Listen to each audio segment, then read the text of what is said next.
বিশ্বকাপ ফুটবলের সেমিফাইনাল খেলা দেখে বাসায় ফেরার পথে রাজধানীর উত্তরায় বাস চাপায় নিহত হয়েছেন দুই সাংবাদিক। ভোররাতে উত্তরা ৩ নম্বর সেক্টরের জসীমউদ্দিন বাস স্ট্যান্ড এলাকায় এই দুর্ঘটনা ঘটে। নিহতরা হলেন প্রাণের বাংলাদেশ পত্রিকার সাংবাদিক রবিউল আলম রাজু এবং সংবাদ দিগন্ত পত্রিকার সাংবাদিক সাকিবুল হাসান। পুলিশ জানায় মোটরসাইকেলে করে ফেরার সময় দ্রুতগতির একটি বাস তাদের চাপা দেয়। পরে গুরুতর আহত অবস্থায় কুর্মিটোলা জেনারেল হাসপাতালে নেওয়া হলেও বাঁচানো যায়নি তাদের। তারা খেলা দেখে নাকি 2টা-2:30টার দিকে তারা যাচ্ছিল।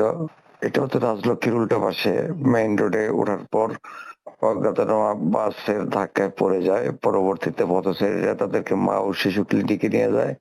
ওইখান থেকে রাখে নাই, পরে কুর্মিটোলা হসপিটালে নিয়ে গেলে ওই কর্তব্যরত চিকিৎসাধীন ছিল মনে হয় কিছুক্ষণ, তারপর কর্তব্যরত চিকিৎসক মৃত ঘোষণা করে। হিউস্টনে রকিং টেস্টি, সীমানা ছাড়াও নিজেকে হারাও।